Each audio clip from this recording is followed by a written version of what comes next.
Hello friends. उम्मीद है आप सब लोग अच्छे होंगे। आज हम पढ़ने वाले हैं line and staff, last topic of public administration. Part 1 हम कर चुके हैं, आज हम करेंगे पार्ट 2। पार्ट 2 आज हम पढ़ने वाले हैं staff agencies, auxiliary agencies and line and staff conflicts. ठीक है, फर्स्ट है स्टाफ एजेंसीज। लास्ट वीडियो में हमने पढ़ा था स्टाफ एजेंसीज क्या करती हैं। स्टाफ एजेंसीज एडवाइज और असिस्ट करती है किसको? लाइन एजेंसीज को। ठीक है, नेक्स्ट है the important staff agencies of government of India. कौन सी स्टाफ एजेंसीज हैं? इंपॉर्टेंट स्टाफ एजेंसीज हैं गवर्नमेंट ऑफ इंडिया की। फर्स्ट है कैबिनेट सेक्रेटेरिएट, नेक्स्ट है prime minister's office PMO, cabinet committees, planning commissions, department of economic affairs, administrative vigilance department, it is also known as personnel ministry, and the last one is staff inspection unit। ये सब हमारी है staff agencies जो क्या करती हैं? Advice देती हैं और असिस्ट करती हैं लाइन एजेंसीज को। नेक्स्ट है the staff agencies have the following characteristics features. अब क्या क्या कैरेक्टरिस्टिक्स फीचर्स हैं स्टाफ एजेंसीज के? फर्स्ट है दे परफॉर्म सेकेंडरी और सपोर्टिव फंक्शन। ठीक है, ये हम ऑलरेडी पढ़ चुके हैं। जो स्टाफ एजेंसीज होती है वो सेकेंडरी वर्क करती है। सेकेंडरी मतलब वेकेंट पे वर्क करती है, फ्रंट एंड पे नहीं करती। और इनका जो फंक्शन होता है वो क्या होता है? सपोर्टिव होता है। किसको सपोर्ट करते हैं? लाइन एजेंसीज को। That is assist line. किसको असिस्ट करते हैं? लाइन एजेंसीज को असिस्ट करते हैं to accomplish the organizational purpose. क्या करने के लिए असिस्ट करते हैं? ऑर्गेनाइजेशनल जो पर्पस है उसको अकम्प्लिश, उसको अचीव करने के लिए असिस्ट करते हैं। ठीक है, they do not have authority to make decisions. अब जो स्टाफ एजेंसीज हैं इनके पास अथॉरिटी नहीं होती डिसीजन लेने की। कैसे decision? Like issue orders, directives, दिशा निर्धारण की, ऑर्डर इशू करने की, डिसीजन लेने की अथॉरिटी नहीं होती। जबकि जो लाइन एजेंसीज होती हैं उनके पास अथॉरिटी होती है to make decisions, to issue orders और टू गिव डायरेक्टिव्स। ठीक है, ये हमने लास्ट लेक्चर में पढ़ा था। This role is advisory in nature. इनका role, their role is advisory in nature. इनका रोल क्या होता है? एडवाइजरी होता है। एडवाइजरी मतलब एडवाइस करने का होता है। They exercise some influence rather than authority. ये लोग इन्फ्लुएंस कर सकते हैं लेकिन इनके पास अथॉरिटी नहीं होती है। अब इन्फ्लुएंस कैसे कर सकते हैं? मान लीजिए कोई पीएमओ ऑफिस में बैठता है तो उसकी डायरेक्ट पहुंच होती है पीएम तक। उसके पास अथॉरिटी नहीं होती है लाइन एजेंसीज को कमांड देने की, बट वो इन्फ्लुएंस कर सकता है बिकॉज वो चीफ एग्जीक्यूटिव के बहुत पास होता है। उसको वो पर्सनली जानता है। सिर्फ इस वजह से वो लोगों को इन्फ्लुएंस कर सकता है, पर अथॉरिटी नहीं होती उसके पास। ठीक है, they do not come in contact with people. अब जो स्टाफ एजेंसीज हैं वो लोगों के कॉन्टेक्ट में नहीं आते डायरेक्टली। ठीक है, क्योंकि वो ऑफिस में होते हैं। एडवाइजरी का काम होता है, प्लानिंग का काम होता है उनका। और जो पीपल के कांटेक्ट में आते हैं वो कौन लोग होते हैं? वो लाइन स्टाफ होता है। ठीक है, लाइन एजेंसीज होती हैं जो पीपल के कांटेक्ट में आती हैं। According to Brownlow committee of USA, the staff should have a passion for anonymity.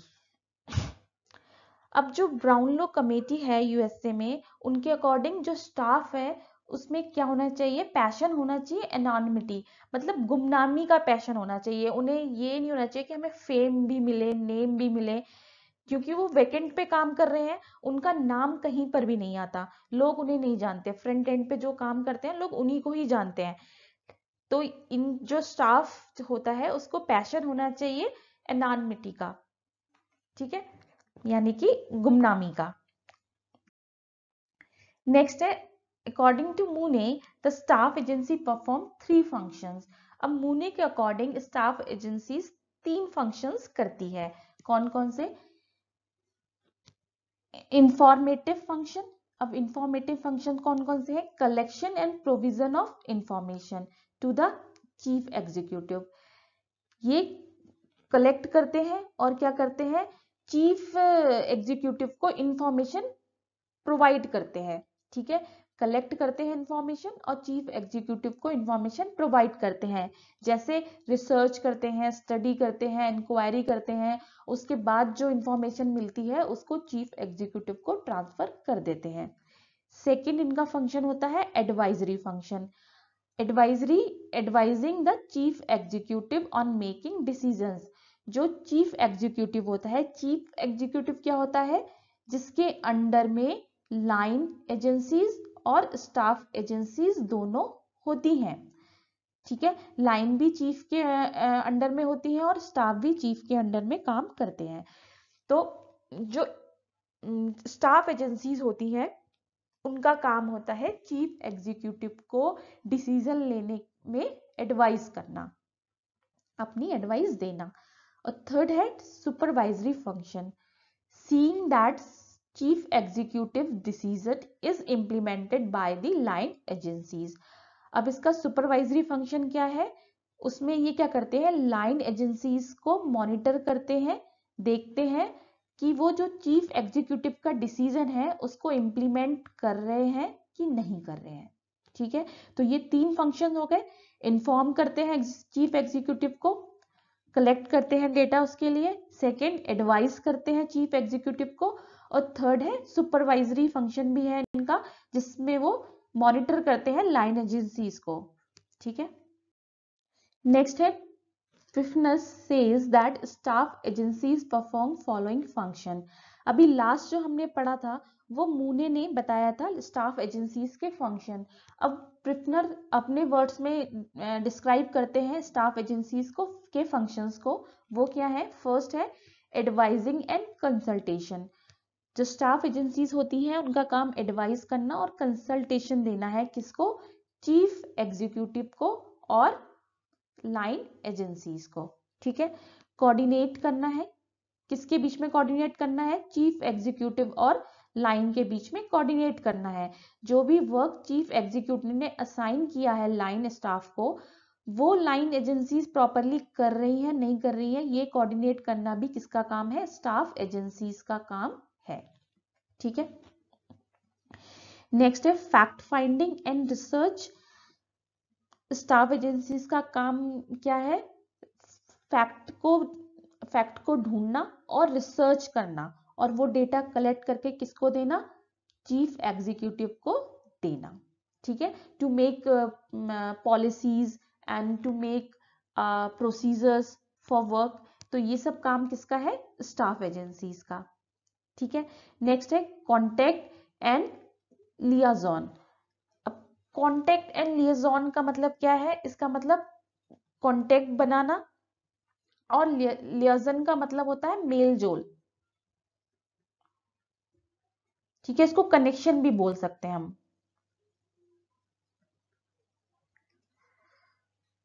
तो क्या करना? जो लाइन एजेंसीज हैं उनके साथ कांटेक्ट बनाना या फिर कनेक्शन बनाना भी किसका काम है? स्टाफ एजेंसीज का काम है। और क्यों कनेक्शन बनाना है? क्योंकि उन्हें कोऑर्डिनेट करना है उनके साथ, इसलिए। नेक्स्ट है असिस्टिंग द लाइन, और जो लाइन एजेंसीज है उनको असिस्ट करना, उनको बताना। नेक्स्ट है exercising delegated authority from line, और जो लाइन एजेंसीज हैं अगर वो कोई अथॉरिटी डेलीगेट करती हैं तो उसको वो यूज कर सकते हैं, उसको एक्सरसाइज कर सकते हैं। ठीक है, ये भी क्या होती है? स्टाफ एजेंसीज का फंक्शन है। एक चीज हमें याद रखनी है कि स्टाफ एजेंसीज के पास अथॉरिटी नहीं होती। अगर उन्हें कोई डेलीगेट करता है अथॉरिटी, लाइक लाइन अगर अथॉरिटी डेलीगेट करता है तभी वो उस अथॉरिटी को यूज कर सकते हैं। नेक्स्ट है प्लानिंग। प्लानिंग लास्ट है but not the least important function क्या होता है स्टाफ का? प्लानिंग करना। ठीक है, प्लान करना, किसी भी जो भी वर्क होना है, जो भी पर्पस है ऑर्गेनाइजेशन का, उसके लिए प्लानिंग करना और चीफ एग्जीक्यूटिव के साथ मिलकर उसको एग्जीक्यूट करना। नेक्स्ट ऑथर है एल डी वाइट। अब एल डी वाइट ने भी कुछ फंक्शंस बताए हैं स्टाफ एजेंसीज के, ठीक है, जैसे कि मूने और प्रिफनर ने बताए थे। ये बोलते हैं फर्स्ट है to ensure that chief executive is adequately and currently informed. ये बोलते हैं, ये इंश्योर करते हैं, स्टाफ एजेंसीज ये इंश्योर करती हैं कि चीफ एग्जीक्यूटिव को पर्याप्त मात्रा में, एडिक्वेटली पर्याप्त और करंट प्रेजेंटली जो हो रहा है फील्ड पे उसकी इंफॉर्मेशन मिलती रहे या मिल जाए, ठीक है। एक तरीके से ये चीफ एग्जीक्यूटिव और लाइन के बीच में कोऑर्डिनेशन का काम करते हैं। जो भी फील्ड पे हो रहा है, लाइन एजेंसीज फील्ड पे काम कर रही है, तो जो भी फील्ड पे हो रहा है उसकी इंफॉर्मेशन, सही इंफॉर्मेशन, जितनी इंफॉर्मेशन देनी चाहिए पर्याप्त मात्रा में वो इंफॉर्मेशन और एट प्रेजेंट जो हो रहा है उसकी इंफॉर्मेशन चीफ एग्जीक्यूटिव को देना किसका काम है? स्टाफ एजेंसीज का काम है। नेक्स्ट है to assist him in forcing problem. और ये क्या करती हैं? चीफ एग्जीक्यूटिव को असिस्ट करती हैं किसमें? फोर्सिंग प्रॉब्लम, भविष्य में आने वाली प्रॉब्लम्स को पहले से उसको आगाह करती हैं इस बात के लिए कि ये प्रॉब्लम्स आ सकती हैं। और किस लिए क्या करती है? प्लानिंग फ्यूचर प्रोग्राम्स, और जो भी फ्यूचर में प्रोग्राम्स होने वाले हैं उनकी प्लानिंग करती हैं किसके साथ? चीफ एग्जीक्यूटिव के साथ। एक तरीके से ये चीफ एग्जीक्यूटिव के सलाहकार जैसे हो गए, वो उनको एडवाइस करते हैं, उनके लिए इंफॉर्मेशन लाते हैं, उनको अपडेट रखते हैं जो भी हो रहा है फील्ड पे, ऐसी इंफॉर्मेशन देते हैं। तो ये सब काम होता है स्टाफ एजेंसीज का। नेक्स्ट है to ensure that matter of his decision reach his desk promptly. और जो भी ऐसे मैटर्स हैं जिसमें डिसीजन लेना है, ऐसी चीजें चीफ एग्जीक्यूटिव की डेस्क पर तुरंत पहुंच जाएं, प्रॉम्प्टली पहुंच जाएं, ठीक है। And to protect him against any hasty or ill considered judgment. और चीफ एग्जीक्यूटिव को किससे बचाते हैं? जल्दबाजी करने से और कोई भी गलत डिसीजन लेने से बचाते हैं staff agencies. To exclude every matter that can be settled elsewhere in the system। और ऐसे मैटर्स जो आपस में ही सेटल हो सकते हैं या फिर कहीं पर भी सेटल हो सकते हैं, ऐसे मैटर्स को चीफ एग्जीक्यूटिव तक पहुंचने से रोकते हैं, ठीक है। जिससे क्या होता है? चीफ एग्जीक्यूटिव का टाइम बचता है क्योंकि वो अपने लेवल पे ही उन मैटर्स को सॉल्व कर लेते हैं। तो नेक्स्ट पॉइंट यही है, टू प्रोटेक्ट हिज टाइम, उसका टाइम बचेगा अगर जो इंटरनल मैटर्स हैं वो पहले ही सॉल्व हो जाएंगे, ठीक है। नेक्स्ट है to secure means of ensuring compliance by subordinate with established policy and executive direction। और ये क्या करते हैं? जो भी सब ऑर्डिनेट्स हैं इनके, उनके साथ जो चीफ एग्जीक्यूटिव ने पॉलिसीज बनाई है उसको एग्जीक्यूट करते हैं और डायरेक्शन देते हैं, ऐसी पॉलिसीज को एस्टैब्लिश करते हैं अपने जूनियर्स के बीच में, ठीक है। उन जूनियर्स से उनका कॉम्प्लियंस यानी अनुपालन कराते हैं, ठीक है। ये भी इंश्योर करते हैं स्टाफ एजेंसीज। अब नेक्स्ट है मूने। ये बोलते हैं N expansion of personality of the executive. जो स्टाफ होता है वो क्या होता है? एग्जीक्यूटिव, चीफ एग्जीक्यूटिव की पर्सनैलिटी का एक्सपेंशन है। ये बोलते हैं जो चीफ एग्जीक्यूटिव है उसी की ही पर्सनैलिटी का हिस्सा है स्टाफ, ठीक है, उससे अलग नहीं है। It means more eyes, more ears and more hands. इसका मतलब हुआ कि चीफ एग्जीक्यूटिव की मोर आईज हो गई, बहुत सारे कान हो गए और बहुत सारे हाथ हो गए, to aid him informing and carrying out his plan. जो कि किस में यूज में आते हैं? उसको इंफॉर्मेशन देने के काम में आते हैं और उसके जो प्लान्स हैं उसको रन करने के काम में आते हैं, ठीक है। तो ये लाइन इंपॉर्टेंट है, इस पे क्वेश्चन आ चुका है पहले, ठीक है, इसीलिए मैंने इसको इंक्लूड किया है कि who says that more ears, more eyes and more hands to add informing chief executive। Who said this? Moone said this, okay। तो ये ऐसी लाइंस के से ही क्वेश्चंस बनेंगे। तो हर लाइन को पढ़ना, हर राइटर को पढ़ना बहुत इंपॉर्टेंट है, किसी को भी छोड़ नहीं सकते। आपको लग रहा होगा कि स्टाफ एजेंसीज का फंक्शन तो एक ने डिस्क्राइब कर दिया, सेम फंक्शन बार बार डिस्क्राइब करने से क्या फायदा होगा? लेकिन किसी भी राइटर का कुछ भी लाइन आ सकता है, इसीलिए मैं लाइन बाय लाइन सब कुछ आपको बता रही हूँ, कहीं पर भी गैप ना रहे इसलिए। नेक्स्ट है प्रिफनर एंड प्रीथस, ये बोलते हैं has describe the staff as a alter ego of the chief executive. अब ये बोलते हैं जो स्टाफ होता है वो चीफ एग्जीक्यूटिव का ऑल्टर ईगो होता है, मतलब घनिष्ठ मित्र होता है, ठीक है, एक बहुत ही क्लोज फ्रेंड होता है। ये क्वेश्चन भी आ चुका है, लास्ट जो ऑल्टर ईगो वाला है ये क्वेश्चन भी आ चुका है, तो इसको भी आपको याद रखना है। नेक्स्ट है according to Pfiffner staff agencies are 3 kinds. अब प्रिफनर कहते हैं जो स्टाफ एजेंसीज होती हैं वो 3 तरीके की होती हैं। पहली होती है जनरल स्टाफ, जो जनरल स्टाफ होता है which assist the chief executive in his administrative work. तो जो जनरल स्टाफ होता है वो चीफ एग्जीक्यूटिव को असिस्ट करता है उसके एडमिनिस्ट्रेटिव वर्क में, generally by advice, collection of information, research and so on. Generally कैसे असिस्ट करता है, उसको एडवाइस देता है, इंफॉर्मेशन कलेक्ट करके लाता है, रिसर्च करता है, लाइक दिस, ठीक है।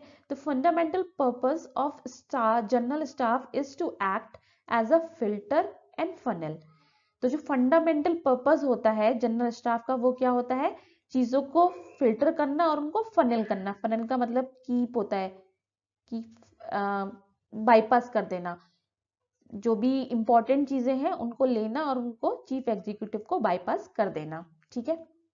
नेक्स्ट है technical staff which advise the chief executive in technical matters, ठीक है। जो टेक्निकल स्टाफ है वो क्या करता है, टेक्निकल मैटर्स में चीफ एग्जीक्यूटिव को एडवाइस करता है। मान लीजिए कोई बिल्डिंग बन रही है, उसमें आर्किटेक्ट की एडवाइस बहुत जरूरी है, या फिर टेलीकम्युनिकेशन डिपार्टमेंट है, कम्युनिकेशन डिपार्टमेंट है, ये सब डिपार्टमेंट ऐसे हैं जिनमें बहुत ही टेक्निकल मैटर्स होते हैं, टेक्निकल काम होते हैं। तो उस केस में चीफ एग्जीक्यूटिव को ऐसे लोग चाहिए जो उन टेक्निकल बातों को समझ पाए और उन पे अपनी एडवाइस दे पाए। तो ऐसे जो स्टाफ एजेंसीज होती हैं उनको टेक्निकल स्टाफ बोलते हैं, ठीक है। तो इनका काम होता है चीफ एग्जीक्यूटिव को टेक्निकल मैटर्स में एडवाइस करना एंड एक्सरसाइज फंक्शनल सुपरविजन।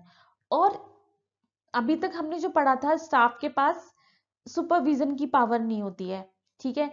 ये अकेला सा स्टाफ है जो सुपरवाइज करता है किसको, लाइन एजेंसीज को, क्योंकि ये एक्सपर्ट्स होते हैं।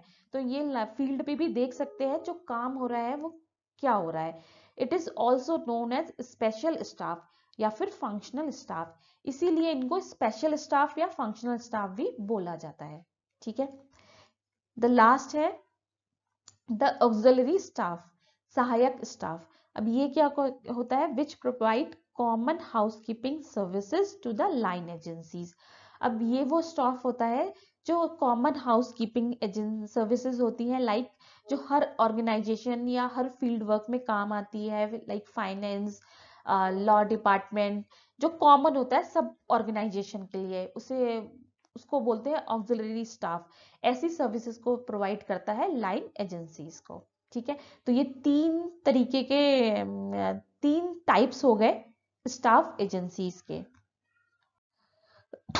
नेक्स्ट है ऑक्सिलरी एजेंसीज, ठीक है। लाइन एजेंसीज हमने पढ़ लिया। लाइन एजेंसीज वो होती हैं जो फील्ड में काम करती हैं लोगों के साथ, लोगों मतलब फ्रंट एंड पे काम करती हैं। नेक्स्ट होती है हमारी स्टाफ एजेंसी जो वैकेंट पे काम करती है, वो डायरेक्ट कांटेक्ट में नहीं आती हैं पीपल के और उनके पास अथॉरिटी नहीं होती है, वो केवल एडवाइस करती हैं, ठीक है। थर्ड वन है ऑक्सिलरी एजेंसी, दिस वन।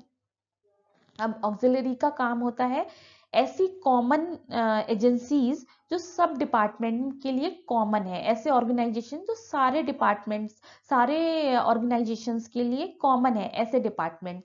तो ऐसे कौन कौन से डिपार्टमेंट हैं इंडिया में, फर्स्ट है central public work department, law ministry, finance ministry, information and broadcasting ministry, union public service commission, parliamentary affair department, director general of supply and disposal.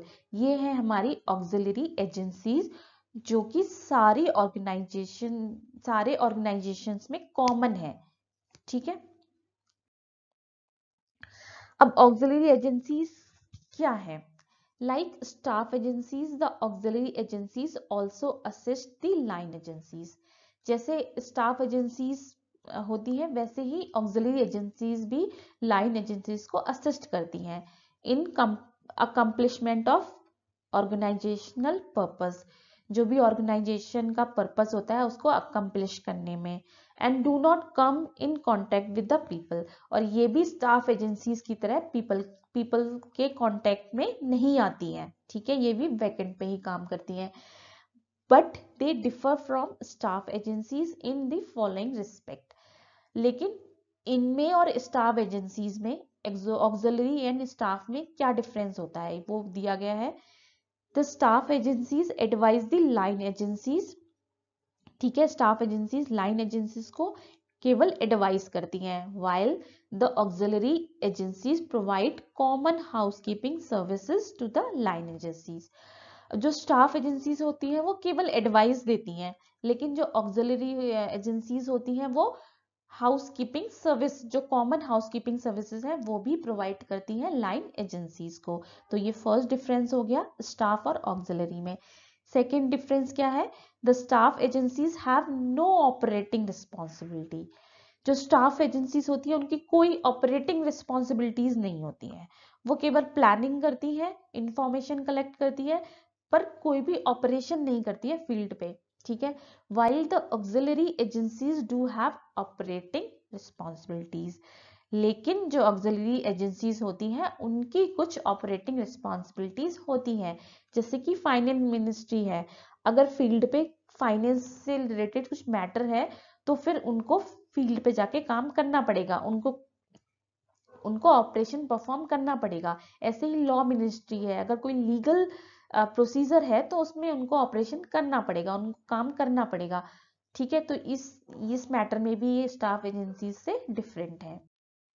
Next है the staff agency do not exercise authority. Staff agencies के पास authority नहीं होती है until and unless अगर line agencies उन्हें delegate कर दें तो बात और है, अदरवाइज नहीं होती है। डू नॉट मेक डिसीजंस, इसीलिए वो डिसीजंस नहीं ले सकते, अथॉरिटी नहीं होती है इसलिए डिसीजन नहीं ले सकते। while the auxiliary agencies exercise limited authority and make decision in their own spheres। दूसरी तरफ जो ऑक्सिलरी एजेंसीज होती हैं उनके पास लिमिटेड अथॉरिटी होती है और वो डिसीजंस भी ले सकते हैं इन देयर ओन स्फेयर्स, जो भी उनका काम करने का एरिया है, जो उनका अपना मैटर है, उस मैटर्स में वो डिसीजन ले सकते हैं, ठीक है। जबकि स्टाफ एजेंसीज डिसीजन नहीं ले सकती क्योंकि उनके पास अथॉरिटी नहीं होती। नेक्स्ट है the staff agencies have multiple functions and wider jurisdiction, ठीक है। लास्ट है जो स्टाफ एजेंसीज होती हैं उनके मल्टीपल फंक्शंस होते हैं, जैसे वो कोऑर्डिनेशन करती हैं, असिस्ट करती हैं, इंफॉर्मेशन लाती हैं, रिसर्च करती हैं, और जो ऑफिस मैटर्स होते हैं उनमें भी इन्वॉल्व रहती हैं, उनके मल्टीपल फंक्शंस होते हैं। और जो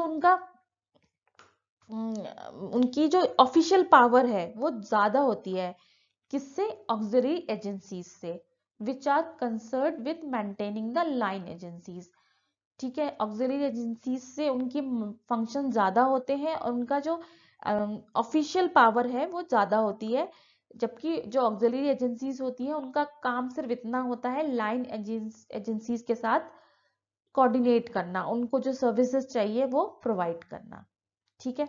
तो ये तो हो गई हमारी ऑक्सिलरी एजेंसीज। नेक्स्ट है लाइन स्टाफ कॉन्फ्लिक्ट्स। अब कई सारे ऑर्गेनाइजेशन में ये देखा गया है, जो लाइन एजेंसीज होती हैं और जो स्टाफ एजेंसीज होती हैं उनमें कॉन्फ्लिक्ट्स होते हैं, ठीक है। अब वो कॉन्फ्लिक्ट्स क्यों होते हैं वो हम पढ़ेंगे। दो line and staff units are indispensable in all government organization. अब जो लाइन और स्टाफ एजेंसीज होती हैं वो हर जो गवर्नमेंट ऑर्गेनाइजेशन है उसका एक इंडिस्पेंसिबल पार्ट है, मतलब जिसको अलग नहीं किया जा सकता, वो कंपल्शन है किसी भी ऑर्गेनाइजेशन के लिए ये दोनों। And are meant to complement each other, और ये किस लिए बने हैं? एक दूसरे को प्रेस करने के लिए, कॉम्प्लीमेंट करने के लिए बने हैं। The relationship between them is not always cordial and happy, but जो भी रिलेशनशिप होता है इन दोनों के बीच में वो हमेशा कॉर्डियल और हैप्पी नहीं होता, ठीक है, मतलब फ्रेंडली और हैप्पी नहीं होता रिलेशनशिप, कई बार कॉन्फ्लिक्ट्स भी होते हैं। The relationship in practice between line and staff units are characterize by conflict, clashes, tension, suspicious and so on. इनके बीच में जो रिलेशन होता है कई बार उसमें कॉन्फ्लिक्ट्स होते हैं, क्लैशेस होते हैं, टकराव होते हैं, टेंशन होती है, एक दूसरे पे सस्पिशियस रहते हैं, शायद ये गलत कर रहा है, शायद ये कुछ और कर रहा है, तो इस तरीके की चीजें होती हैं जिसकी वजह से कॉन्फ्लिक्ट्स हो जाते हैं। अब रीजन क्या है कॉन्फ्लिक्ट होने की, ऐसी कौन सी सिचुएशंस हैं, रीजंस हैं जिनकी वजह से कॉन्फ्लिक्ट्स होते हैं? वो रीजंस हैं the staff agency being close to chief executive, ठीक है, जो स्टाफ एजेंसीज होती हैं वो चीफ एग्जीक्यूटिव के बहुत क्लोज में होती हैं, ऑलमोस्ट डेली वो लोग एक दूसरे को मिलते हैं, चीफ एग्जीक्यूटिव उसी ऑफिस में बैठता है जिसमें स्टाफ एजेंसीज होती हैं, तो then tend to use up the authority of line agencies, इसीलिए वो क्या वो उनके अंदर एक टेंडेंसी होती है जो लाइन एजेंसीज उनकी होती हैं उनकी अथॉरिटी को वो हड़पना चाहते हैं, यूजअप करना चाहते हैं, ठीक है, क्योंकि वो एक पावरफुल पर्सन के साथ रहते हैं तो ऑब्वियसली उनका इन्फ्लुएंस ज्यादा होता है चीफ एग्जीक्यूटिव पे। लाइन एजेंसीज फील्ड में होती हैं तो उनका कम्युनिकेशन चीफ एग्जीक्यूटिव से उतना अच्छा नहीं होता, तो वो जो स्टाफ एजेंसीज होती हैं वो चाहती हैं जो अथॉरिटी लाइन एजेंसीज के पास है वो हमें मिल जाए, वो उसको हड़पना चाहती हैं, तो इस वजह से क्या होता है कॉन्फ्लिक्टिंग सिचुएशन क्रिएट हो जाती है दोनों के बीच में। अब नेक्स्ट है the differences between line and staff officials in terms of age, status, outlook, experience, technical competence and so on। अब सेकंड जो रीजन है वो क्या है, जो लाइन और स्टाफ है उनके बीच में एज का डिफरेंस होता है, उनके स्टेटस का डिफरेंस होता है, आउटलुक उनकी सोच का उनके एटीट्यूड का डिफरेंस होता है, एक्सपीरियंस का डिफरेंस होता है। जो स्टाफ एजेंसीज होती हैं वो ज़्यादा एक्सपीरियंस होती हैं, उनकी एज ज़्यादा होती है, जबकि जो लाइन एजेंसीज होती हैं वो यंग होते हैं, ठीक है, तो स्टाफ को लगता है कि यंग लोगों के पास ज़्यादा पावर है, इनके पास एक्सपीरियंस नहीं है, still they have more authority than us, तो ये कुछ रीजंस होते हैं जिनकी वजह से क्लैशेस होते हैं दोनों के बीच में। अब नेक्स्ट रीजन है the staff people usually adopt Ivory towers, मतलब कहते हैं ना स्वप्न महल बनाना, जो स्टाफ एजेंसीज होती हैं वो कई बार ऐसी चीजों के बारे में ऐसी अप्रोच रखती हैं जो कि प्रैक्टिकली पॉसिबल नहीं है, that is they suggest unrealistic plans and ideas to the line people. अब स्टाफ पीपल का काम होता है प्लानिंग करना, ठीक है, कि किसी भी काम को कैसे एग्जीक्यूट किया जाए इसकी प्लानिंग करना, लेकिन उनको फील्ड की नॉलेज नहीं होती है तो कई बार वो अनप्रैक्टिकल चीजें या फिर अनरियलिस्टिक प्लान बना देते हैं, और वो आइडिया किसको दे देते हैं, लाइन पीपल को दे देते हैं, जो लाइन एजेंसीज होती हैं, who are more practical in their approach. जबकि लाइन जो अथॉरिटीज होती हैं उनको किस पे, फील्ड पे काम करना होता है, उनको आइडिया होता है फील्ड पे क्या चीज प्रैक्टिकली हो सकती है पॉसिबल, तो वो उनकी बात से सहमत नहीं होते, जिसकी वजह से they do not care much to such suggestion, जिसकी वजह से वो उनके सजेशंस को ज्यादा गंभीरता से नहीं लेते हैं, जिसकी वजह से मिसअंडरस्टैंडिंग हो जाती है और दोनों के बीच में टेंशन क्रिएट हो जाती है, ठीक है, तो स्टाफ पीपल्स को फील्ड का आइडिया नहीं होता, इसकी वजह से वो अनरियलिस्टिक प्लानिंग्स कर लेते हैं जिसकी वजह से क्लैशेस होते हैं। नेक्स्ट है the tendency of the line officials to disown responsibility and blame the staff officials for their mistake. अब जो लाइन ऑफिशियल्स होते हैं उनकी टेंडेंसी क्या होती है, वो किसी भी चीज की रिस्पॉन्सिबिलिटी नहीं लेते, वो सारा ब्लेम किस पे डाल देते हैं, स्टाफ ऑफिशियल्स पे डाल देते हैं, किसी भी गलती का ब्लेम उन पे डाल देते हैं, वो ये कहते हैं कि प्लानिंग तो इन्हीं ने की थी, अगर ये काम एग्जीक्यूट नहीं हो पाया प्रॉपरली इसका मतलब स्टाफ की ही गलती है, तो ये टेंडेंसी की वजह से क्लैशेस होती हैं। नेक्स्ट है the staff official tend to discover the deficiency in the work and procedure of line authority. और जो स्टाफ होता है उसकी टेंडेंसी होती है कि वो लाइन अथॉरिटीज के प्रोसीजर्स और काम करने के तरीकों में डेफिशिएंसी, कमियां निकालते रहते हैं कि इन्होंने ये प्रॉपरली नहीं किया इसीलिए काम खराब हो गया। तो इस वजह से उन लोगों के बीच में क्लैशेस होते हैं, कॉन्फ्लिक्ट्स होते हैं। अब कुछ अप्रोचेस हैं जिसकी वजह से ये कॉन्फ्लिक्ट रिड्यूस किए जा सकते हैं। वो कौन कौन सी अप्रोचेस हैं? द फर्स्ट है, the chief executive should clearly specify the nature of responsibilities of line and staff people.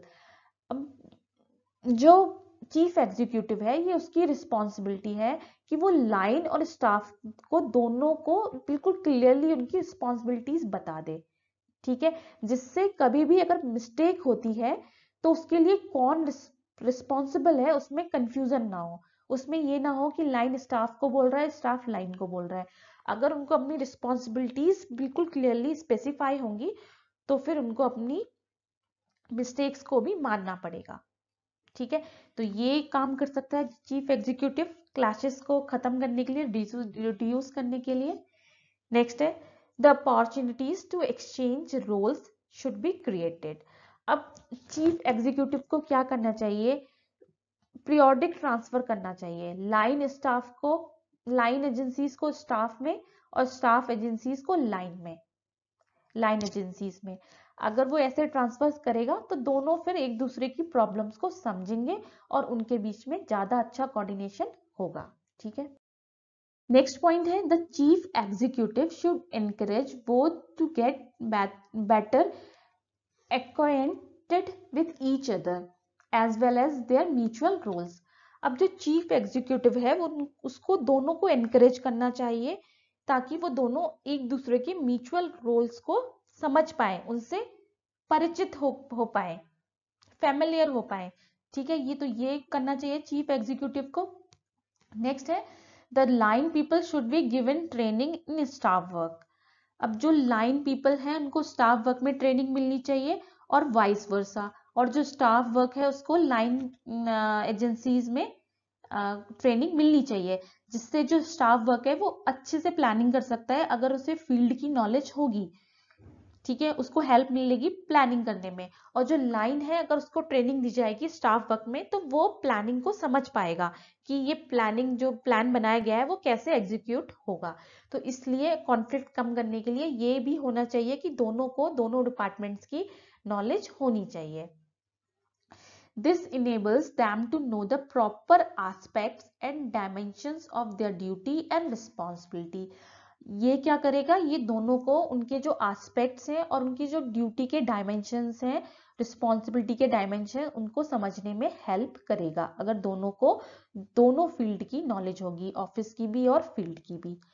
Next, moreover matrix organization can be adopted to overcome the problem of staff line controversy.